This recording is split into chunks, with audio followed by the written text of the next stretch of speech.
Michael J. Fox once said he would rather die on stage than quit. For decades, that is exactly how he lived. He hid his tremors with coffee mugs and clenched fists. Why am I not doing what I do? The thing that has given me the most success and the most pleasure outside of my family.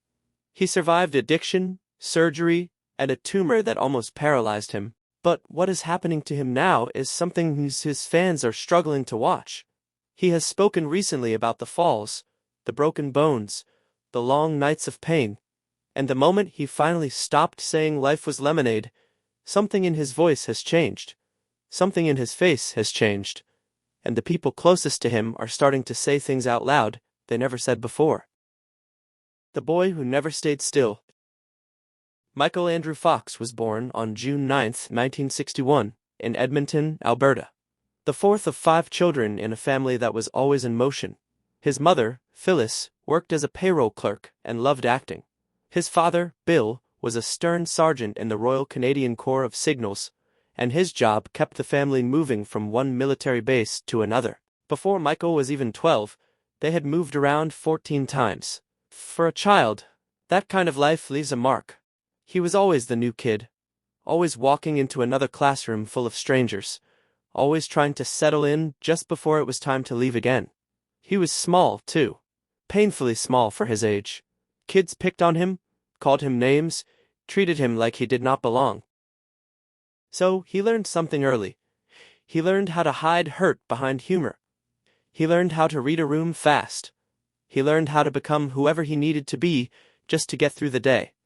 Later, those same skills would help make him a star. But back then, it was just survival. Under the jokes and quick charm, he was tired, lonely, and hungry for one thing. He never seemed to have a real home. That finally changed when he was 10. After 25 years in the army, Bill retired, and the family settled in Burnaby, a working-class suburb near Vancouver. For the first time, Michael did not have to wonder when the next move was coming. And with that little bit of stability came a dream that burned through him like fire hockey. Like so many Canadian boys, he worshipped Bobby Orr and wanted the ice more than anything. He trained hard. He dreamed big. But the dream ran straight into reality. Michael was simply too small.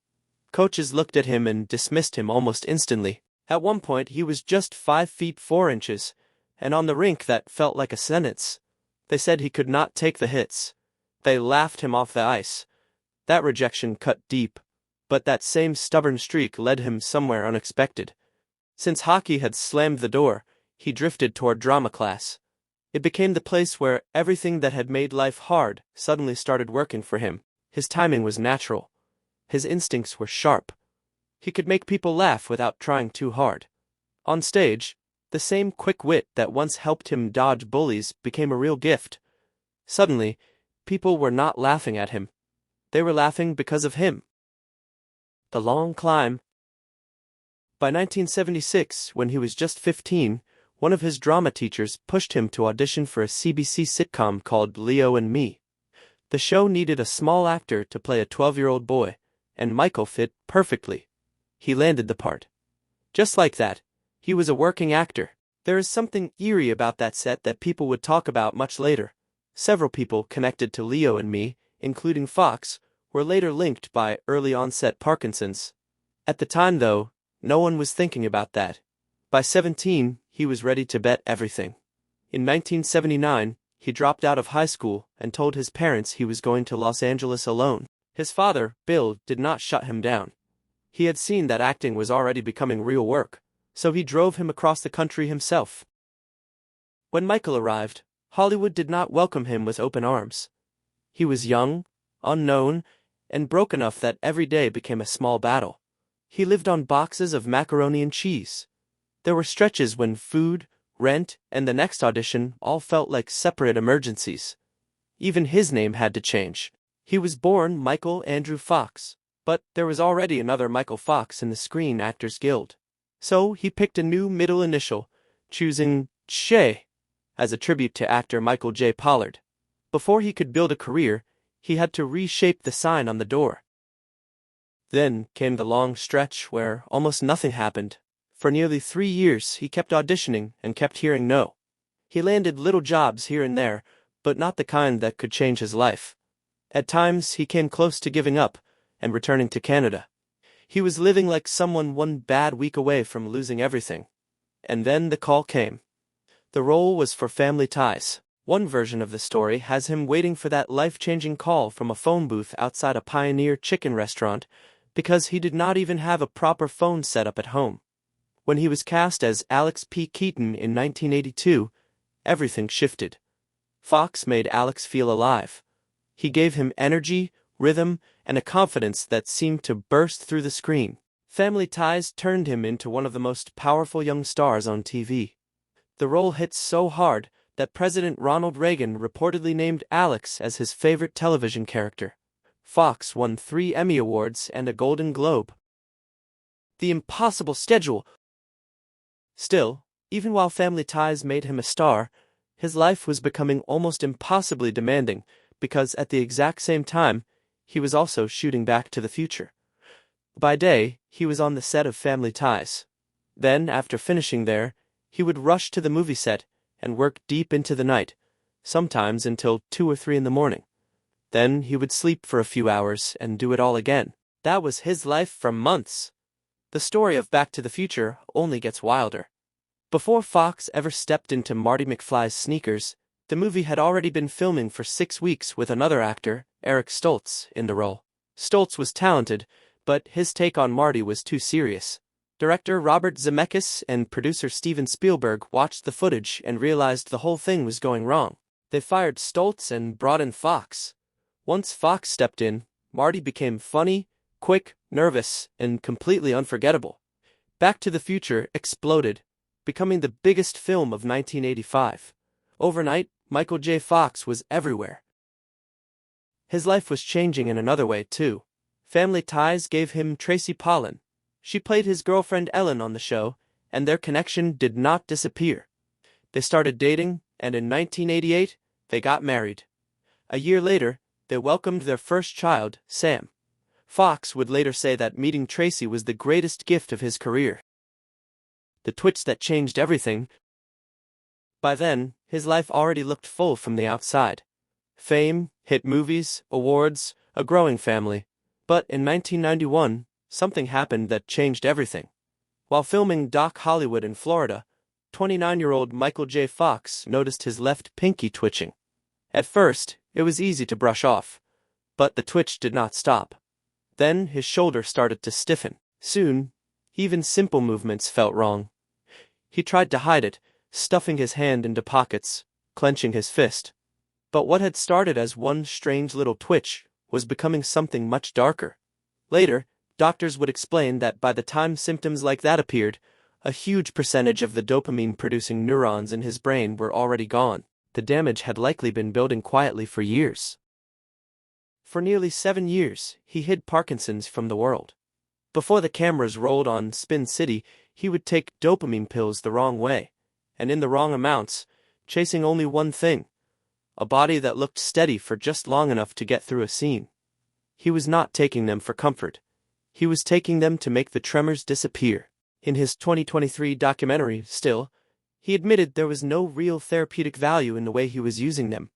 It was pure concealment. He learned how to time his doses with frightening precision, taking them so they would peak right when the cameras were ready. Then the scene would end and the control would vanish. After filming, he could collapse alone in his dressing room while the tremors came back harder than before. In Still, he described twisting on the floor, hearing the audience outside, knowing he had to get back out there while pain ripped through him. The darkest years. The physical fight was bad enough, but the emotional side opened another door, and that door led him to alcohol. Fox later admitted plainly that he was definitely an alcoholic. He was no longer drinking for fun. He was drinking to numb the fear, the rage, and the grief. At the height of it, he was having 4 glasses of wine plus shots every day. That mix of pills and alcohol made life even more dangerous.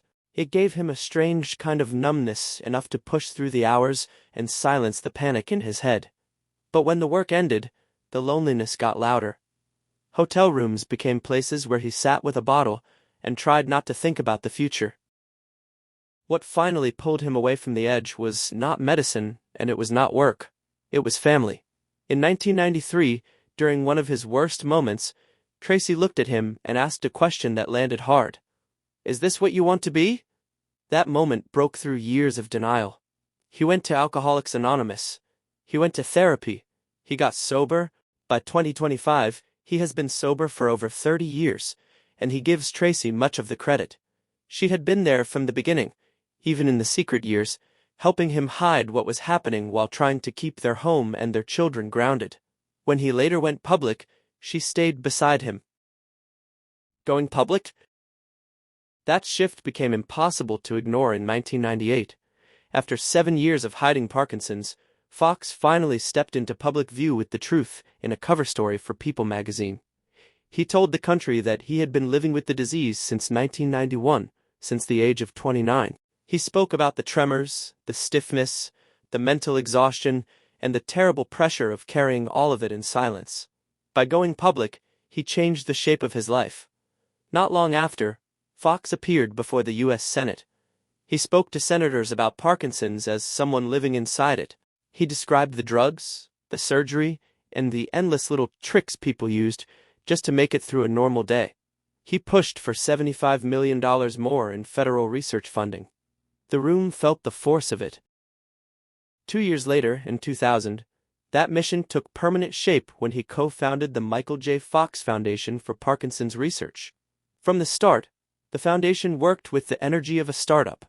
It grew into the world's largest private funder of Parkinson's research, raising well over $1 billion by early 2026. Just last month, in March 2026, the foundation announced a groundbreaking new biomarker study that could predict Parkinson's onset up to 7 years before symptoms appear. Fox called it the most significant progress we've seen in my lifetime. That matters because early detection opens the door to slowing the disease before it takes so much. The Avalanche. Even while he was moving toward advocacy, he still kept working.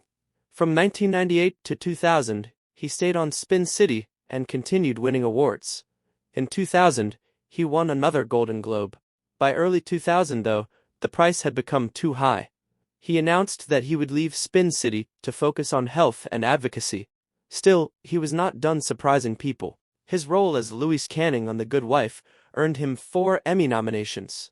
The tremors on screen mirrored Fox's own dyskinesia, and instead of hiding them, he used them. He was taking the very thing that had once terrified him and folding it into the work itself. Then, just when it seemed like Parkinson's alone was already enough, another medical crisis arrived. In 2018, doctors found a non-cancerous spinal tumor that was growing fast and pressing against his spinal cord. Fox later put it in blunt terms. He was heading for paralysis if he did not get it operated on. A surgeon at Johns Hopkins took on the case. After surgery, Fox had to relearn how to walk. Soon after, he slipped in his kitchen and shattered his left humerus. The break led to a severe infection in his hand, so serious that he nearly lost it. Then came what he called an avalanche of misfortune. He injured the other arm, his shoulder, his orbital bone, his cheek, and his hand.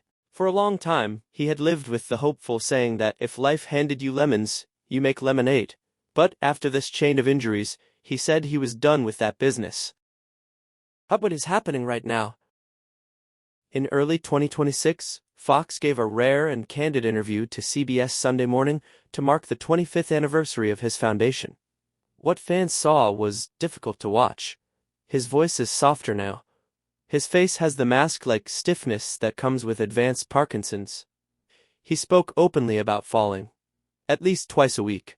He said, "I'm not going to lie. The pain is constant. Some nights I don't sleep at all." He also revealed that he has stopped traveling for foundation events because the physical toll is too great. His wife, Tracy, who rarely speaks to the press, told the interviewer, "The man I married is still in there. But getting him out takes more effort every year, and that breaks my heart." Fox was asked whether he still believes his famous line from Back to the Future, that the future is whatever you make it. He paused for a long time. Then he said, "I think you make what you can, and then you hold on to the people who help you carry the rest." In March 2026, his eldest son, Sam, now 36, launched a podcast called Shaking It Forward, where he interviews children of parents with neurodegenerative diseases. The first episode featured Fox himself, and Sam broke down in tears, asking his father, "Do you ever feel like a burden?" Fox reached out with his trembling hand, touched his son's face, and said, "Only if you stop calling." The unfinished fight. The 2023 documentary still did not protect him with old celebrity shine. It opened the door wide. It showed the hidden years, the drinking, the pills, the tricks, the fear, and the way mortality had moved from background threat to daily fact. Fox talked about drinking heavily while hiding his diagnosis. He talked about timing pills to mask tremors. He showed how sobriety and family changed the course of his life. The film felt raw because it did not pretend he had conquered everything. It showed that survival itself can be messy, painful, and unfinished. Today, Michael J. Fox is not the fast-talking kid from Family Ties. He is not the skateboarding teenager from Back to the Future. He is a 64-year-old man whose body has been fighting him for more than 3 decades. But he is still here. He is still fighting. And in that fight, millions of people see something they did not expect. Not the tragedy of a fallen star, but the quiet, relentless courage of a man who refused to disappear. What is really happening to Michael J. Fox right now is difficult to watch. But perhaps that is exactly why we should watch. Not to pity him, to learn from him. Because he showed us that a hero is not someone who never falls. A hero is someone who keeps getting up, even when every bone in his body says stay down. And Michael J. Fox is still getting up.